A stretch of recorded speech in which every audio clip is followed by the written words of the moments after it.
Assalamualaikum warahmatullahi wabarakatuh, teman-teman. Alhamdulillah pada siang hari ini kita akan ngaji KGI atau keadilan gender Islam via IG Live. Dan tema kita siang hari ini adalah relasi setara untuk peradaban inklusif. Kurang lebih kita akan bicara ya bahwa relasi antar manusia itu kan bermacam-macam. Ada yang berbasis gender, ada yang berbasis kelas, ada yang berbasis ras, dan lain sebagainya. Dan relasi yang tidak setara atau relasi yang meletakkan sekelompok masyarakat di atas atau lebih tinggi dari masyarakat lainnya tentu saja berpotensi untuk melahirkan ketidakadilan atau melahirkan peradaban yang eksklusif. Mengapa? Karena memandang kelompok sendiri itu sebagai sesuatu atau sebagai kelompok yang lebih berhak atas sebuah kemaslahatan, lebih berhak untuk mengatur kehidupan bersama, dan lain sebagainya. Nah, pada siang hari ini kita akan, saya ya, atas nama ngaji KGI akan ditemani oleh Mbak Zahra dari Peace Warrior. Ini ada mana ya? Sudah gabung atau belum ini Mbak Zahra? Silakan masuk. Saya belum lihat Mbak Zahra dari Peace Warrior. Nah, ini menarik sekali sebetulnya untuk direfleksikan ya. Oh ya, ini sudah ada yang masuk. Peace Warrior, oke. Menarik sekali untuk itu kan sebenarnya peradaban yang kira-kira ya memberi ruang yang sama pada siapapun untuk bisa bekerja sama mewujudkan kemaslahatan bersama, sehingga peradaban itu lebih menjanjikan kedamaian. Gitu ya Mbak Zahra. Monggo Mbak Zahra, silakan dibuka, kemudian diperkenalkan juga apa itu Peace Warrior, kemudian dipandu IG Live yang hari ini. Monggo Mbak Zahra. Selamat siang, Assalamualaikum warahmatullahi wabarakatuh. Selamat siang teman-teman dari ngaji KGI, dari Peace Warrior, semuanya yang nonton dari mana aja. Semoga puasanya lancar-lancar ya semuanya, amin. Terima kasih Bu pengantarnya. Betul sekali, kita hari ini akan membicarakan sesuatu yang sangat ingin, khususnya teman-teman Peace Warrior sangat ingin tahu sebenarnya relasi setara khususnya di dalam berbagai hubungan manusia, baik sebagai pemerintah dan rakyatnya, atau sebagai atasan dan karyawannya dan lain-lain, itu seperti apa dan bagaimana dampaknya untuk membentuk peradaban yang inklusif. Sebelumnya saya akan memperkenalkan sedikit tentang sebenarnya Peace Warrior ini keresahannya dari mana. Sebenarnya sangat berhubungan dengan apa yang akan kita bahas hari ini sebagai relasi setara. Karena keresahan kenapa teman-teman berkumpul dan membangun Peace Warrior itu karena kita menyadari kalau manusia itu identitasnya macam-macam sekali, identitasnya beragam, yang kalau dalam bahasa Al-Quran sebenarnya untuk lita'arofu ya, untuk saling mengenal, mungkin kalau terjemahannya Ibu nanti bisa dijelaskan lebih lanjut, tetapi dalam praktiknya seringkali identitas yang beragam itu justru jadi potensi konflik gitu. Sebenarnya bisa nggak sih kalau kita berkolaborasi dengan berbagai perbedaan yang ada? Nah, kami di Peace Warrior berusaha untuk mengkampanyekan hal-hal tersebut. Untuk itu di momen Ramadan sekarang, alhamdulillah kami diberikan kesempatan untuk berkolaborasi dengan ngaji KGI dan Ibu Nur Rafiah untuk belajar sebenarnya bagaimana pandangan Islam tentang relasi setara, tentang perbedaan identitas manusia itu seperti apa, dan bagaimana kita bisa mengimplementasikan dalam kehidupan sehari-hari untuk berelasi setara dengan banyak orang yang kita temui sehari-hari seperti itu. Ya, oke. Terima kasih Mbak Zahra. Sebetulnya itu juga keresahan dari ngaji KGI. Cuma di ngaji KGI itu resahnya agak spesifik, yaitu relasi antara laki-laki dan perempuan. Tapi sesungguhnya relasi laki-laki dan perempuan yang bermasalah itu cerminan dari relasi yang lebih umum lagi berkaitan dengan satu kelompok dengan kelompok yang lain. Nah, kita kalau menyadari ya bahwa akar kedoliman atau ketidakadilan itu kan bukan di perilaku, tapi di sini ya, cerminan pada perbedaan itu justru. Nah, perbedaan ini menarik untuk kita sikapi dengan proporsional, bukan dengan dilupakan, gitu. Bukan dengan dilupakan. Karena biasanya orang itu ingin bersatu, menghindari konflik. Caranya adalah dengan menekankan persamaan. Makanya di kita itu kan ada istilah Bhinneka Tunggal Ika, berbeda-beda tetap satu gitu, yaitu sebagai sama-sama bangsa Indonesia gitu. Jadi nggak usah gelut, kita ini sama-sama bangsa Indonesia. Ayo lupakan perbedaan, biasanya kan gitu ya. Jadi mengingat persamaan itu penting. Tetapi mengingat persamaan dengan mengabaikan perbedaan itu berbahaya. Mengapa? Karena hanya bertumpu pada persamaan, lalu kita diajak melupakan perbedaan, sementara perbedaan itu nyatanya ada, gitu. Perbedaan itu kan nyatanya ada. Kalau kita diminta fokus pada persamaan dengan melupakan perbedaan, itu nanti jatuhnya adalah penyeragaman, gitu. Nah, penyeragaman itu dengan cara apa dilakukan? Ya dengan menjadikan pihak yang kuat atau dominan sebagai standar tunggal, gitu. Sebagai standar tunggal. Maka misalnya di Indonesia itu terjadilah misalnya demi persatuan itu, lalu Jawa jadi standar atas suku lain misalnya. Karena kebetulan pusat penyelenggaraan negara itu ada di Jawa. Kan ini sempat terjadi. Jadi tentu saja persamaan itu penting sekali. Justru memang persamaan itu yang memungkinkan kita untuk bersatu ya, tidak hanya sebagai sama-sama bangsa Indonesia, maka siapapun warga negara Indonesia dengan suku apapun, jenis kelamin apapun, itu harus bersikap bijak dan diperlakukan bijak juga oleh negara melalui kebijakan. Gitu.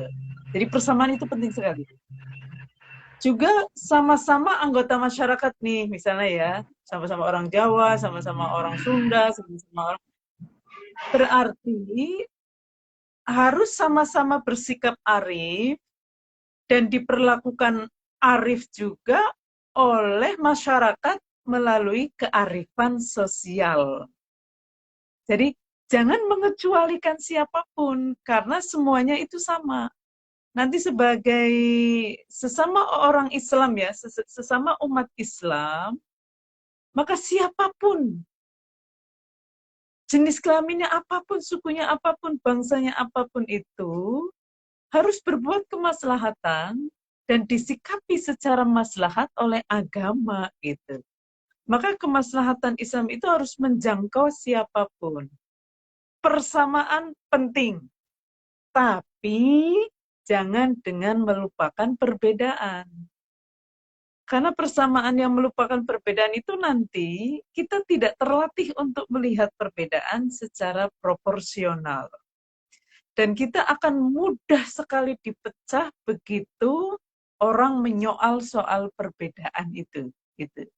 Perbedaan agama, perbedaan suku, perbedaan jenis kelamin. Kalau kita tidak belajar memproses bagaimana melihat perbedaan itu bukan sebagai ancaman, ya, tetapi sebagai modal sosial untuk maju bersama, itu bisa menjadi dahsyat loh perbedaan itu.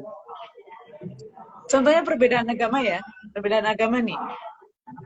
Kalau kita melihat agama itu sebagai sesuatu yang positif, ada beragam agama, dan semua agama itu mengajarkan kebajikan dengan cara masing-masing.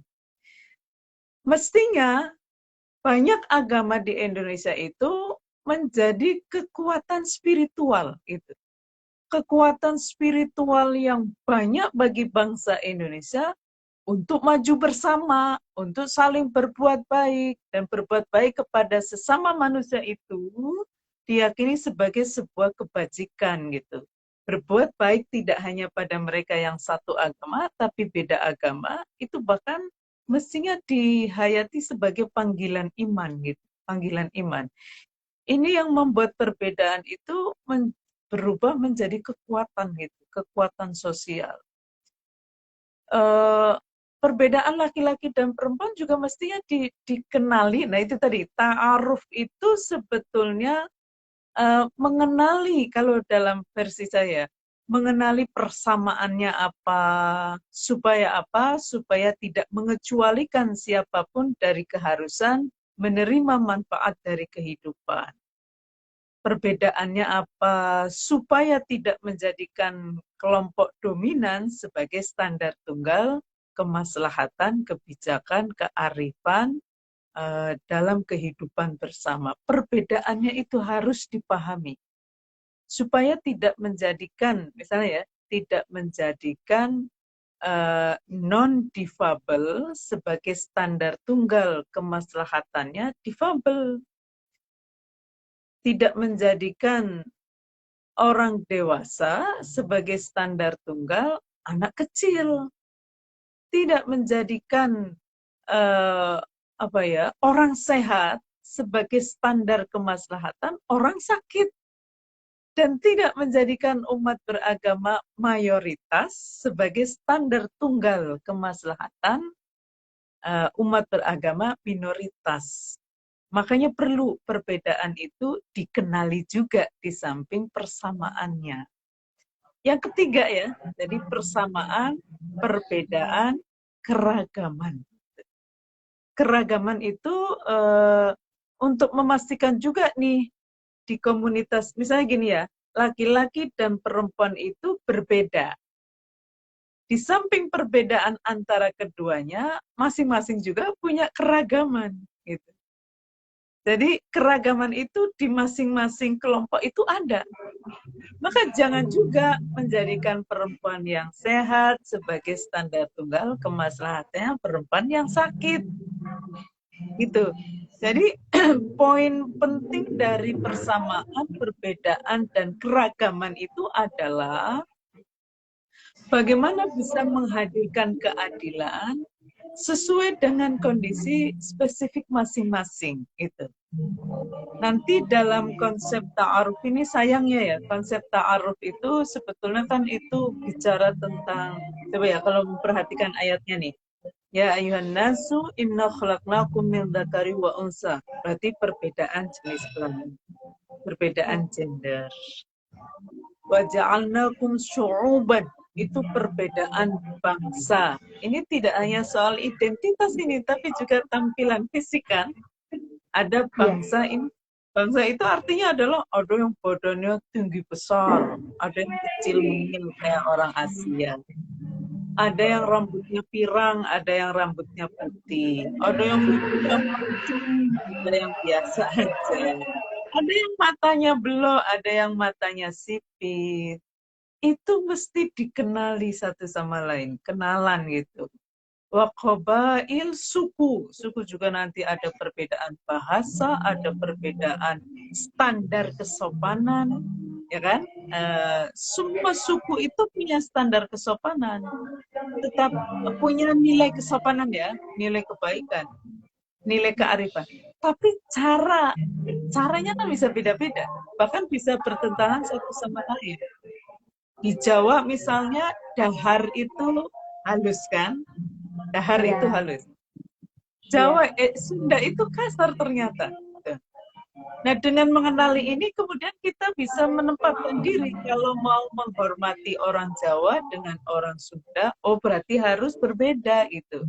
Kalau nggak kenal, maka kita bisa jadi bermaksud sopan, bermaksud baik, tapi jatuhnya malah tidak sopan gitu. Jadi persamaan, perbedaan, dan keragaman itu sama-sama penting untuk dipertimbangkan untuk peradaban yang inklusif ya. Peradaban yang inklusif itu kan peradaban yang tradisinya beradab pada semua pihak. Gitu. Semua pihak dengan persamaan sekaligus perbedaan dan keragamannya itu. Maka betapa pentingnya untuk memang nomor satu ya kalau kita lihat ayat Al-Hujurat itu kan surat Al-Hujurat ayat 13 sampai 21 itu kan perbedaan apapun kalau dia dimulai dengan wahai manusia gitu ya, wahai manusia.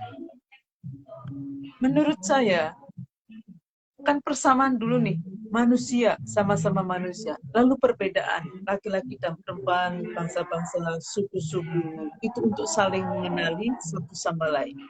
Tapi yang paling mulia di sisi Allah di antara kalian kan yang paling bertakwa. Jadi ayat ini itu sedang membangun kesadaran baru tentang perbedaan manusia itu. Kalau selama ini kita menilai manusia itu kan dari tampilan fisik ya. Ya, kelaminnya apa nih? Nanti matanya sipit apa lebar? Badannya tinggi apa besar atau tidak? Hidungnya kayak apa? Dan saya lalu mengidentifikasi mereka lebih tinggi dari saya atau saya lebih tinggi dari mereka gitu. Nah, ayat ini sedang mengkritik cara pandang pada manusia yang mendahulukan perbedaan. Gitu. Yang mendahulukan perbedaan. Jadi lihat manusia itu, lihat dulu persamaannya, yaitu sesama manusia. Lihat siapapun, dengan jenis kelamin apapun, dengan bangsa dan suku apapun, apalagi nanti ya, dengan merek tas apapun, merek kendaraan apapun, lihat dulu dia manusia. Gitu. Lihat dulu dia dan kita adalah manusia. Apa artinya? Dia dan saya, kita dan siapapun sebagai sesama manusia itu harus bersikap manusiawi dan disikapi secara manusiawi. Gitu. Itu inti banget nih. Pemanusiaan manusia itu adalah konsekuensi logis dari hanya menuhankan Allah. Tidak akan menuhankan Allah, tidak akan menghamba kepada Allah sambil menghamba pada pihak yang lainnya. Makanya tauhid itu mendudukkan seluruh manusia dalam posisi setara sebagai subjek penuh sistem kehidupan yang artinya adalah sama-sama wajib mewujudkan kemaslahatan sekaligus menikmatinya. Nanti ini perbedaan antara sistem yang Islami dengan yang dolim ya. Jadi wajib mewujudkan arti dari relasi setara yang ada di judul itu ya Mbak Zahra. Relasi setara itu artinya adalah bukan memandang sama lalu melupakan perbedaan, bukan. Justru karena setara, siapapun diterima dengan segala persamaan dan perbedaannya. Gitu. Itu arti setara adalah semua pihak menjadi subjek penuh, dan itu berarti semua pihak wajib kerjasama mewujudkan kemaslahatan sekaligus menikmatinya dan mencegah kemungkaran sekaligus dilindungi darinya. Gitu. Nah, ini adalah makna setara yang menjadi niscaya banget. Niscaya itu artinya adalah dia menjadi syarat mutlak atas lahirnya peradaban yang inklusif. Jadi nomor satu memang melihat persamaan. Minimal adalah persamaan sebagai manusia. Nanti kalau bicara tentang lingkungan hidup ya, inklusif juga pada lingkungan hidup, maka persamaannya diperlebar lagi. Sama-sama makhluk Allah itu. Maka tidak boleh maka wajib berbuat kemaslahatan sekaligus menikmatinya. Tetapi kalau alam itu kan tidak punya kehendak bebas ya, maka manusia yang diwajibkan untuk menjaga alam. Itu sih Mbak Zahra, jadi persamaan dulu, tapi jangan berhenti di persamaan, kira-kira begitu. Iya. Kalau begitu Bu, berarti apakah Islam, kalau dari yang saya tangkap dari penjelasan Ibu barusan ya, tauhid itu meniscayakan peradaban yang inklusif. Jadi karena kita menuhankan Allah, maka kita nggak boleh bersikap. Ada kata hanya-nya, itu kata kunci nih. Karena tauhid itu kan satu. Jadi ya, karena kita hanya boleh boleh betul.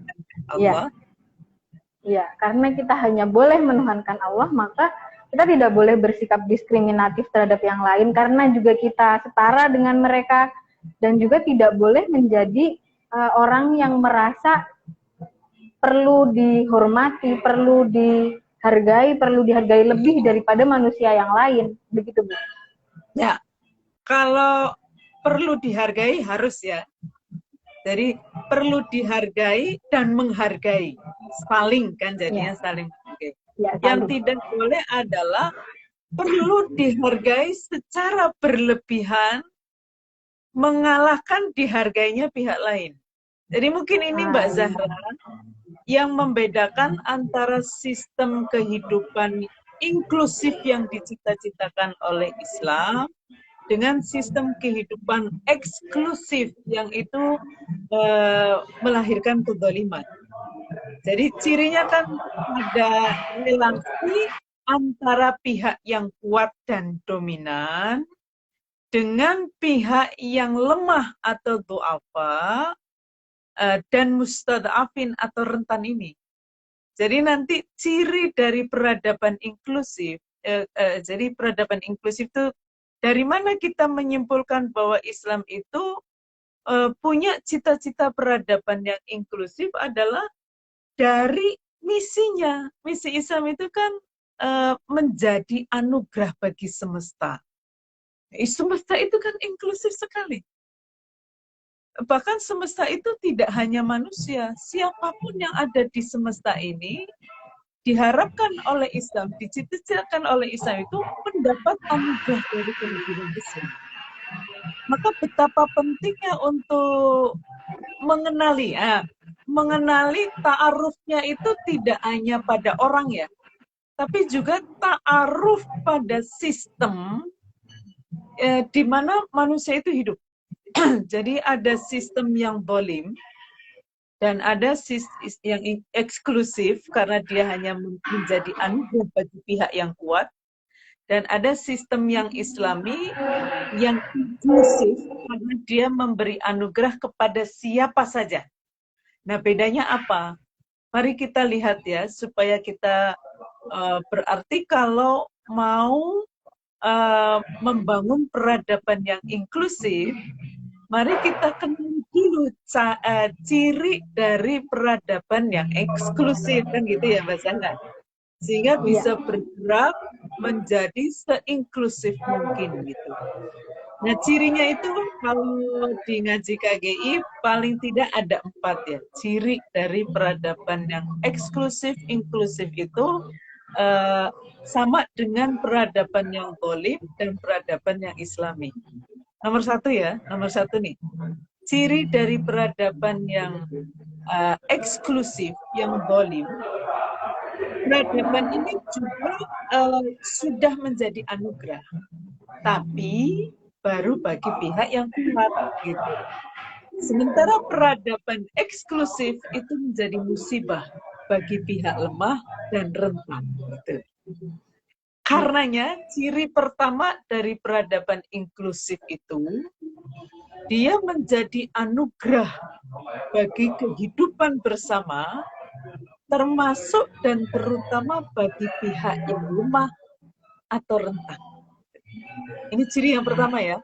Jadi kalau mau membangun peradaban yang inklusif, meniscayakan memberi perhatian khusus pada pihak yang lemah dan rentan dalam relasi apapun. Misalnya siapa nih yang rentan antara orang kaya dan miskin? Oh, orang miskin. Jadi peradaban inklusif itu mesti memberi perhatian khusus pada kelompok miskin ini. Mayoritas atau minoritas, kecenderungannya kan minoritas ini yang rentan. Oh, berarti harus memberi perhatian pada pihak yang rentan ini. Yang kedua nih,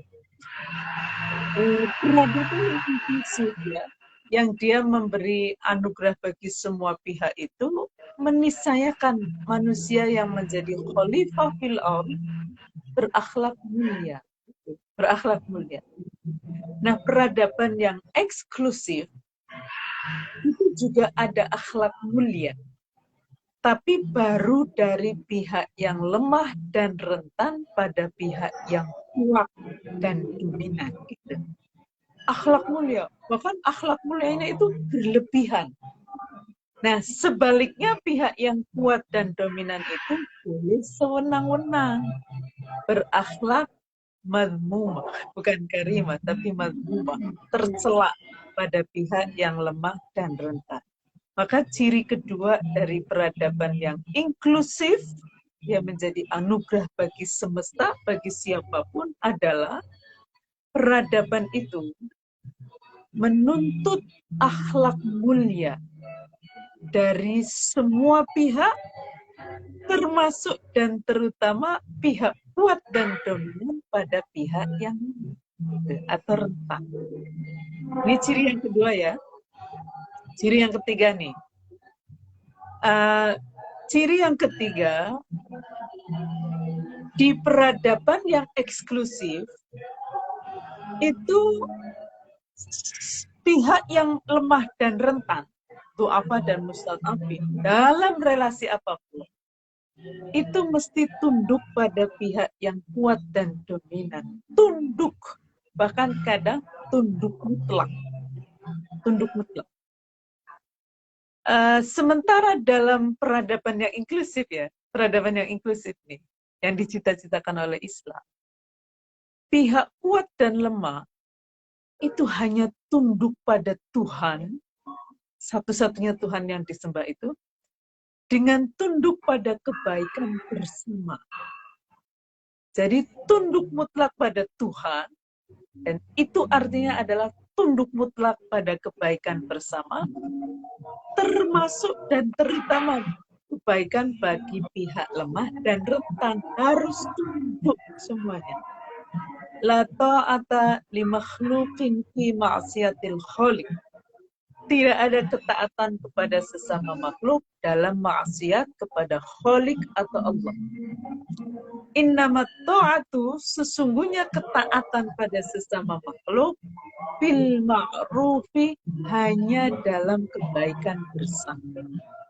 Ini ciri yang ketiga ya, Mbak Zahra. Yang terakhir nih. Kalau di peradaban yang eksklusif, power dalam bentuk apapun ya, power itu kan bisa fisik, bisa pengetahuan, bisa pengalaman, bisa kedudukan, bisa popularitas, apapun ya, apapun power, daya, kalau dalam peradaban yang eksklusif, itu dilihat sebagai alasan yang menormalkan pihak kuat dan dominan untuk sewenang-wenang pada pihak yang lemah atau rentan. Jadi kayak gini ya, boy is a boy. Jadi laki-laki dianggap nakal itu ya wajar wong laki-laki. Nah, itu adalah memandang power sebagai alasan untuk menormalkan kezaliman. Orang kaya sombong pada orang miskin, ya wajar, namanya juga orang kaya gitu. Orang kaya mah bebas. Nah, itu juga salah satu ciri peradaban yang eksklusif, yang zalim, yaitu memandang power sebagai alasan untuk menormalkan pihak kuat melakukan tindakan sewenang-wenang pada pihak yang lemah.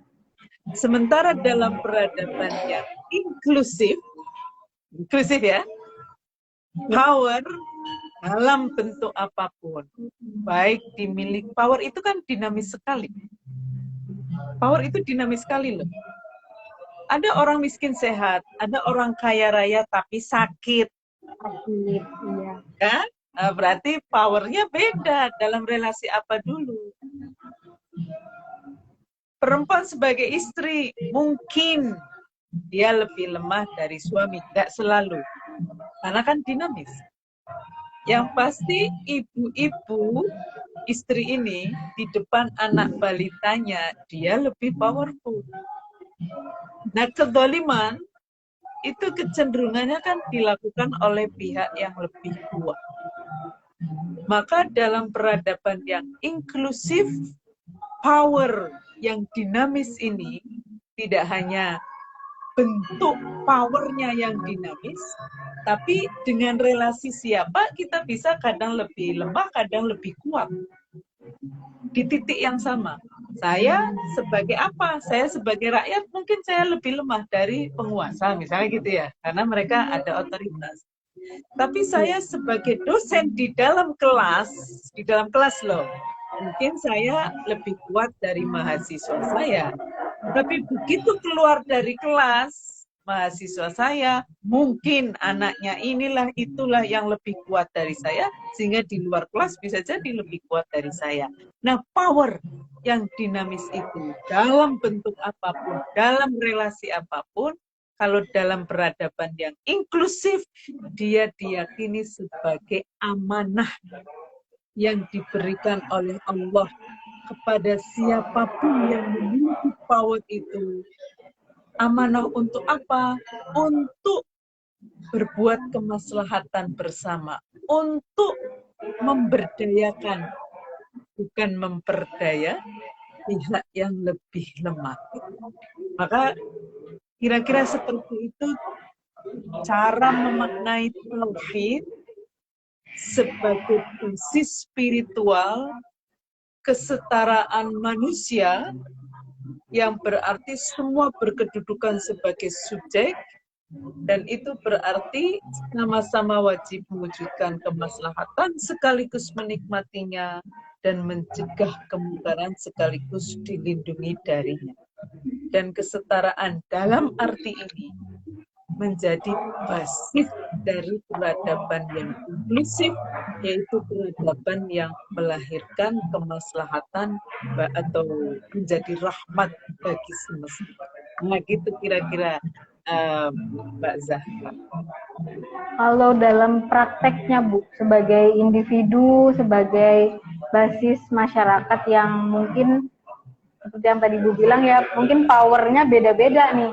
Kadang kalau disetarakan dengan pemerintah, pasti powernya lebih kecil karena kita tidak punya otoritas untuk membuat regulasi dan sebagainya.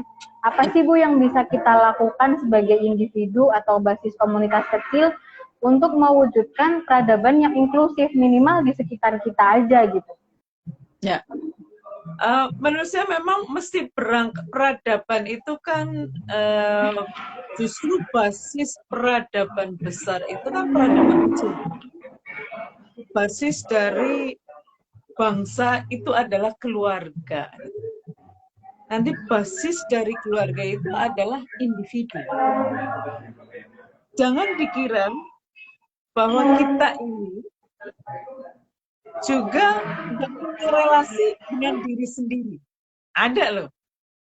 Oh, setiap orang itu punya relasi dengan diri sendiri yang karena di dalam diri manusia itu kan ada kecenderungan untuk berbuat buruk, fujur ya, fa'alhamaha fujuraha taqwaha. Setiap manusia itu diberi kecenderungan untuk berbuat buruk sehingga menjadi sumber fitnah, sumber konflik, tapi juga diberi kecenderungan untuk berbuat baik sehingga menjadi sumber anugerah.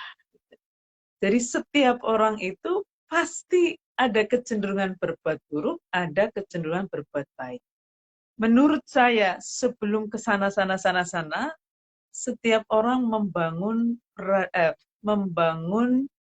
relasi yang setara dengan dirinya dulu gitu. Membangun relasi yang damai. Jadi kadang-kadang itu begini, mungkin ini agak sulit dibayangkan, tapi mudah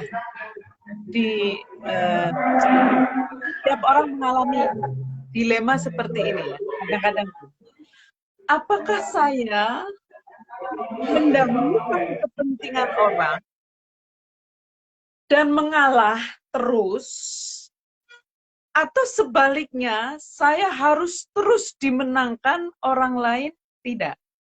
Jadi dalam diri kita itu ada hati nurani ya, yang selalu mengajak kita untuk berbuat tindakan yang berdampak maslahat ya bagi diri sendiri, ya bagi orang lain, gitu. Ya bagi pihak lain. Mengajak terus berbuat maslahat gitu. Kadang cuma yang harus kita juga dalam dalam menilai kemaslahatan itu juga perlu nalar gitu loh, nalar. Makanya perempuan, setiap manusia termasuk perempuan, kodratnya itu berakal dan berhati nurani kan. Sehingga selalu diharapkan punya kesadaran kalau inna akramakum indallahi atqakum, yang paling mulia adalah yang paling bertakwa. Itu bahasa lainnya adalah yang paling mulia di antara manusia adalah siapapun yang menggunakan akal budinya untuk bisa berpegang komitmen tauhid kepada Allah, lalu membuktikan tauhid itu dengan berbuat kemaslahatan sama makhluk Allah itu. Jadi dalam diri kita itu kadang kan dilema ya. Ada orang yang selalu orang baik ini bahayanya orang baik. Bahaya dalam arti orang yang baik banget. Itu biasanya dia menomorduakan dirinya terus-menerus. Jadi selalu mendahulukan orang. Dan dia mengalah terus. Itu sangat mungkin ya ada orang yang senang membantu orang lain, tetapi kan dalam titik tertentu itu membantu orang lain tentu bagus, tapi dengan cara mengalahkan diri sendiri, nah itu yang menjadi persoalan. Jadi kalau pertanyaannya adalah gimana ya kita bisa membangun peradaban inklusif mulai dari yang terdekat, menurut saya adalah kenalan, ta'aruf tadi itu, tidak hanya ta'aruf dengan orang lain, ta'aruf juga dengan diri sendiri. Gitu. Jadi ta'aruf dengan diri sendiri itu misalnya gini, saya ini sebetulnya hidup ingin apa ya? Gitu. Saya ingin mati dalam kondisi seperti apa? Kalau saya menikah, saya ingin pernikahan yang seperti apa? Jadi ta'aruf dengan cita-cita, dengan harapan, dengan kekhawatiran, kebahagiaan, kesedihan diri sendiri itu penting banget untuk mengetahui. Kadang kita sudah besar pun tiba-tiba gelisah, tidak tahu sebabnya, barangkali kita tidak mengenali apa yang ada di dalam diri kita sendiri.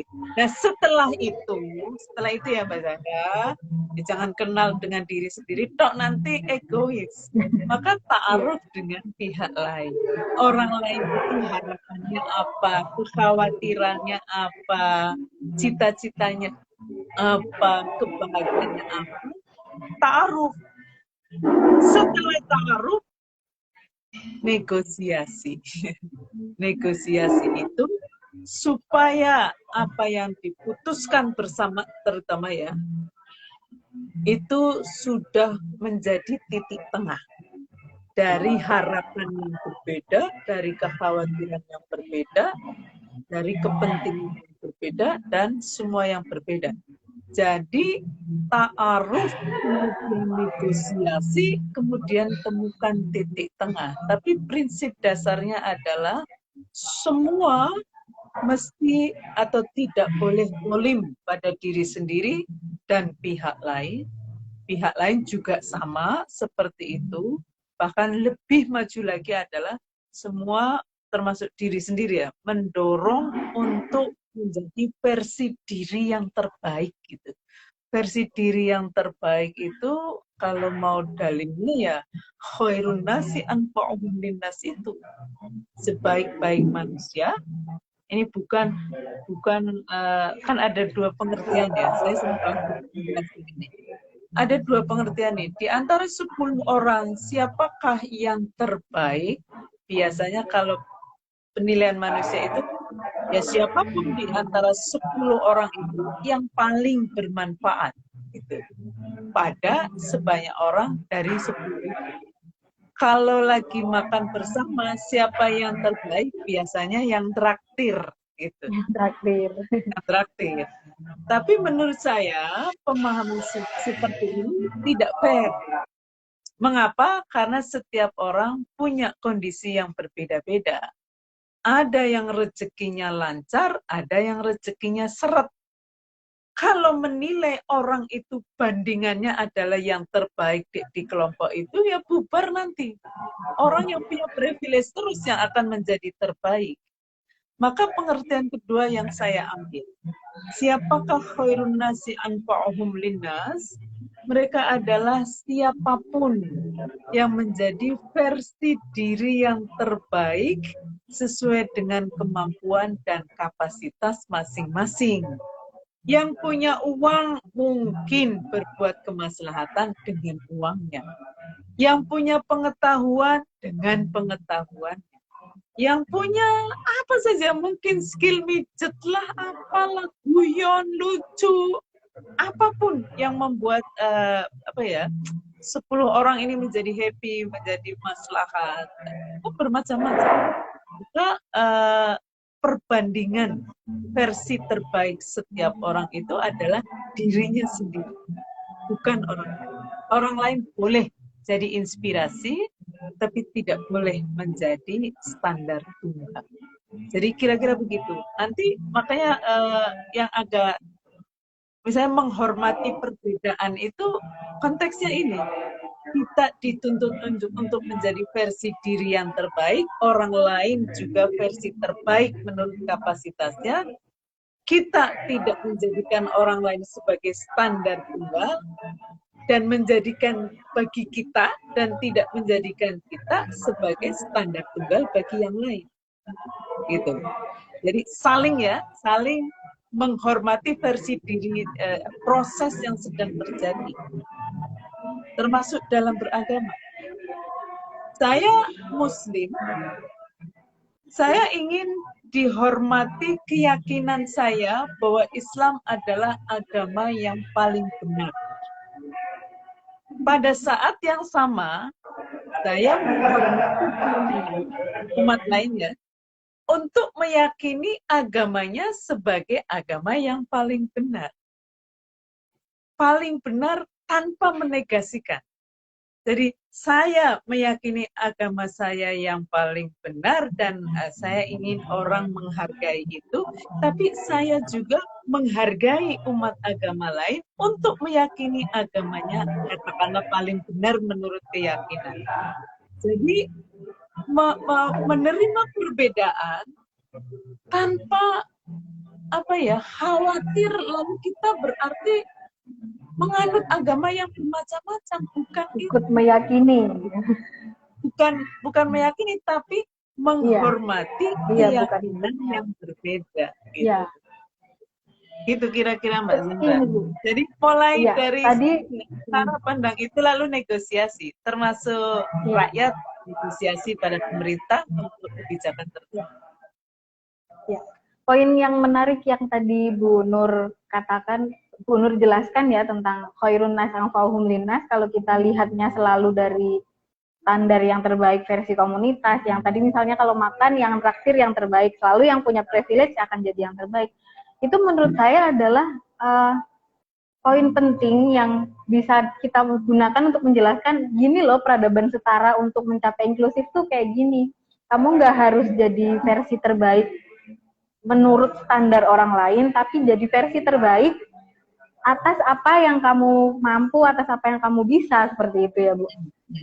Terus dan versi diri yang terbaik itu proses yang tidak berkesudahan ya Mbak Zahra.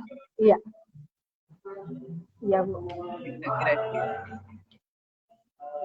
Kalau begitu bisa nggak Bu? Kalau misalnya saya simpulkan kalau relasi yang timpang itu akan selalu melahirkan peradaban yang eksklusif, kemudian relasi yang setara akan selalu sejajar atau segaris lurus dengan peradaban yang inklusif. Bisa begitu atau beda ya Bu?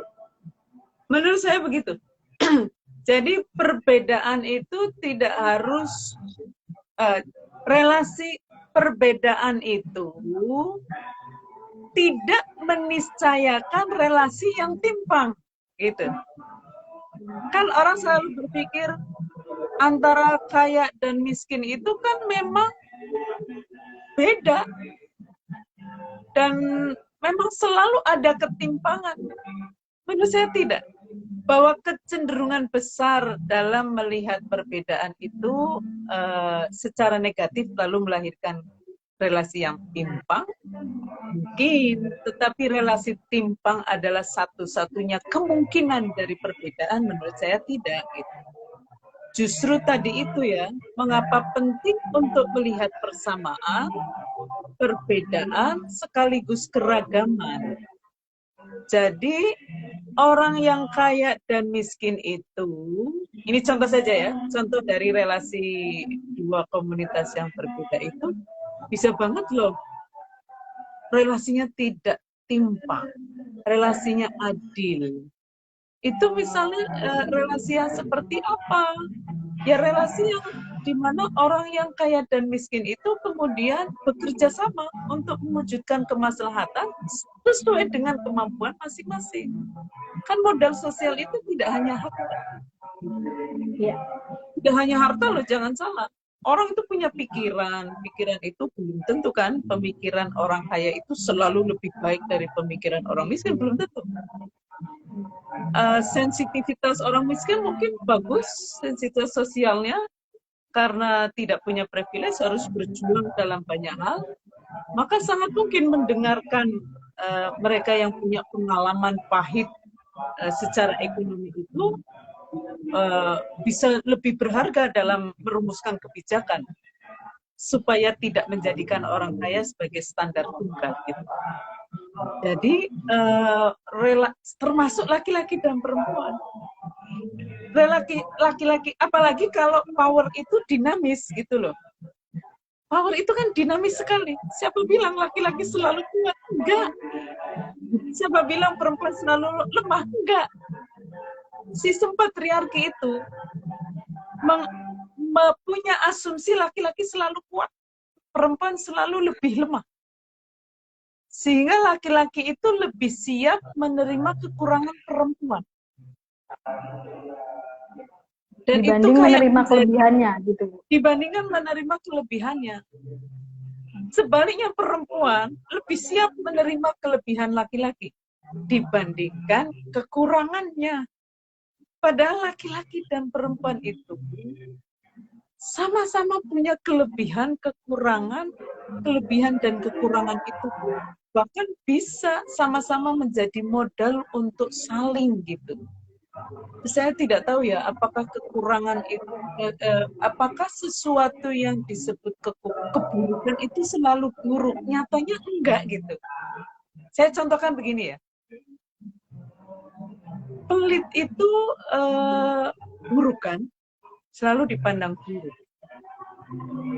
Dia bisa baik atau kita perlukan kalau kita lagi boros gitu. Kalau kita lagi boros, perlu banget kita itu memompa sifat pelit supaya imbang. Mompanya jangan kebablasan ya. Supaya bisa hemat tanpa pelit, dermawan tanpa boros gitu. Atau kita lagi minder nih. Minder itu kan jelek. Tapi kalau kita lagi sombong, kita harus ingat kekurangan kita. Kita harus pompa minder kita supaya normal lagi. Sehingga bisa rendah hati tanpa minder dan percaya diri tanpa sombong. Itu kan memang kayak misalnya apa lagi? Sebetulnya kekurangan yang dilihat sebagai kekurangan itu bisa jadi sesungguhnya adalah kelebihan kalau dilihat dari perspektif mainstream. Orang yang autis misalnya ya, dia kan fokus sekali pada satu hal. Banyak pekerjaan yang membutuhkan kefokusan ekstra. Sebagai peneliti di laboratorium, misalnya, sebagai ilmuwan di bidang apa, itu perlu banget untuk yang memang kadang antisosial. Tetapi itu bisa menjadi kelebihan kalau ketemu bidang yang cocok buat dia. Artinya kelebihan kayak IPS dianggap sebagai lebih rendah dari IPA. IPS dan IPA ya sama-sama penting dalam sistem kehidupan.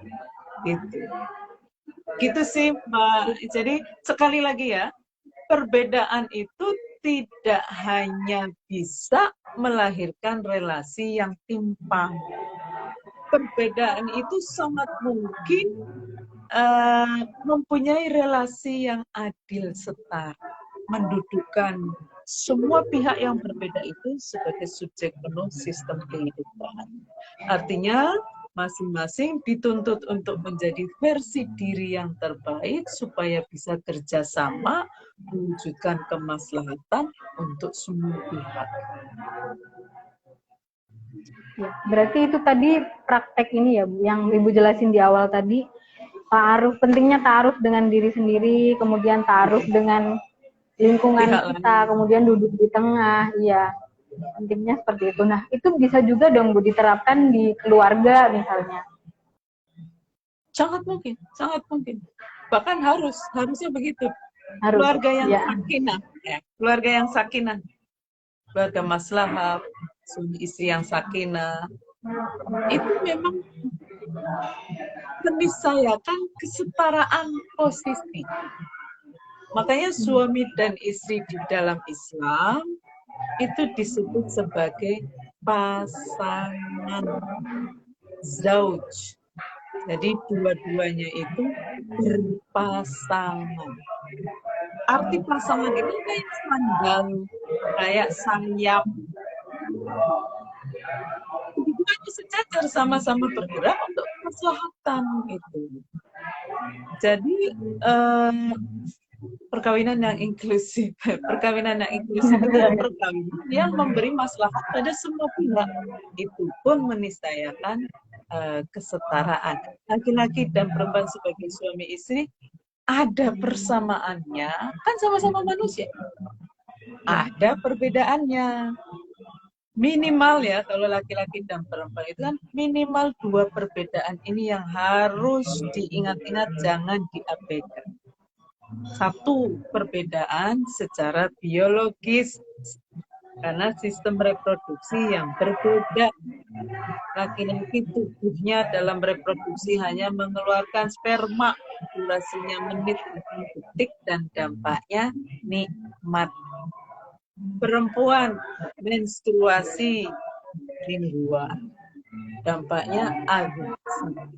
Hamil bulanan 9 bulan, melahirkan jam-jaman harian, nifas harian, mingguan, bulanan, bisa sampai 2 bulan, menyusui sampai 2 tahun. Dampaknya kurhan, melelahkan, bahkan wahnan al-min. Maka yang disebut dengan kemaslahatan itu nggak boleh menyebabkan pengalaman biologis khas perempuan yang sudah sakit itu makin sakit.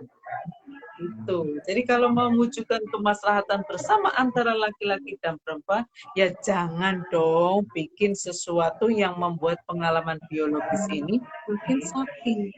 Bahkan mesti dibuat senyaman mungkin. Yang kedua adalah sistem patriarki yang berabad-abad lamanya memperlakukan laki-laki dan perempuan secara berbeda.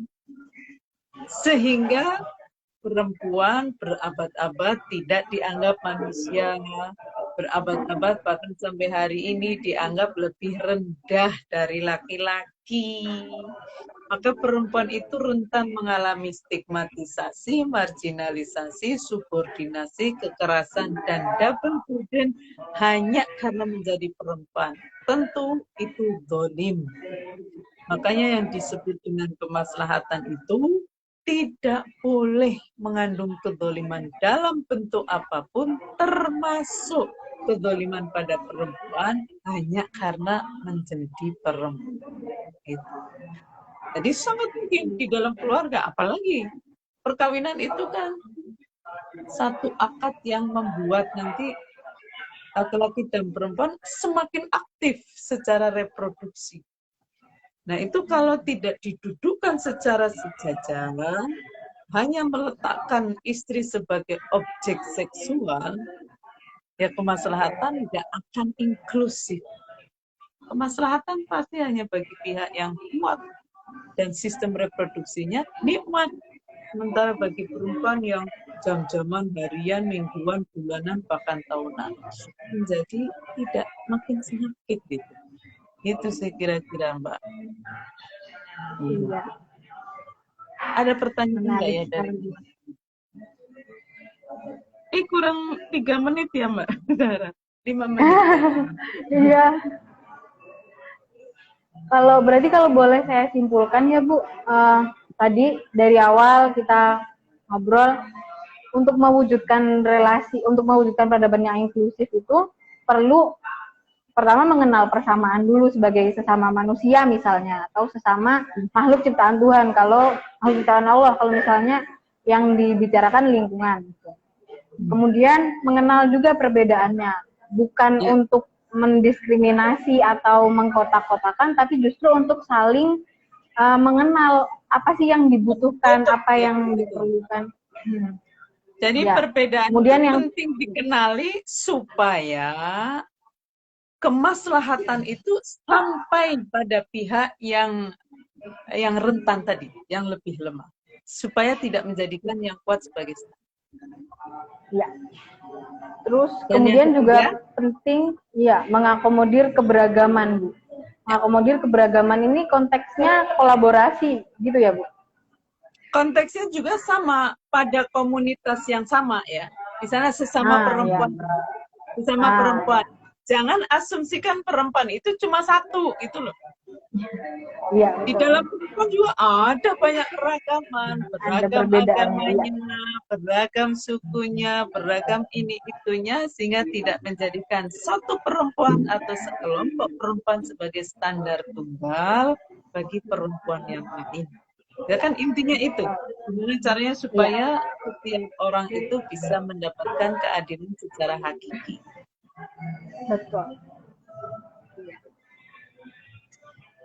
Oke, Mbak Zahra. Mungkin cukup sih. Ya. Sebelum ditutup, Bu, saya mau sampaikan dulu kepada teman-teman dari Haji KGI ataupun Peace Warrior yang sedang nonton. Nanti boleh ya setelah ini cek Instagramnya Peace Warrior. Kita akan ada kuis yang kaitannya dengan ngaji kali ini. Jadi kalau teman-teman nyimak dari awal, insya Allah nanti dapat tuh ada giveaway-nya. Kami ada. Disimak aja nanti ya. Terima kasih. Makasih Mbak, ini ada beberapa teman yang komentar ya, cuma saya bisa ngecek satu persatu. Ada Mas Ammar Alfikar di Birmingham, Inggris. Terima kasih Mas Ammar sudah bergabung. Kemudian ada siapa lagi? Ada Mbak Syarifah Al-Jabar. Assalamualaikum, waalaikumsalam warahmatullahi wabarakatuh. Terus ada siapa lagi nih? Mbak Mariani Kusuma. Oh, bukan komentar. Oke. Sepertinya sudah ya Mbak Zahra. Siapa lagi? Oke, monggo. Monggo kalau mau ditutup Mbak Zahra. Ya. Terima kasih banyak terima kasih. Terima kasih banyak pada Peace Warrior. Mudah-mudahan bisa terus berjuang untuk perdamaian ya. Amin. Untuk amin. Ya, terima kasih banyak kepada Bu Nur Rafiah, kepada teman-teman ngaji KGI yang sudah menyelenggarakan acara ini. Terus pada teman-teman yang sudah menyimak dari awal, terima kasih juga. Kita udah belajar sama-sama. Semoga ilmunya manfaat ya teman-teman di tengah bulan Ramadan. Yang sedang puasa semoga lancar-lancar semua. Ibu sehat-sehat ya Bu. Terima kasih banyak. Sampai bertemu lain waktu. Oke. Terima kasih. Ya. Assalamualaikum. Assalamualaikum warahmatullahi wabarakatuh. Habis ini langsung saya simpan di ngaji KGI, nanti silakan kalau ingin upload. Terima kasih semuanya. Assalamualaikum. Tetap sehat, selamat, dan semangat menebar manfaat selagi sempat. Karena saya manfaat maka saya ada. Assalamualaikum warahmatullahi wabarakatuh. Waalaikumsalam.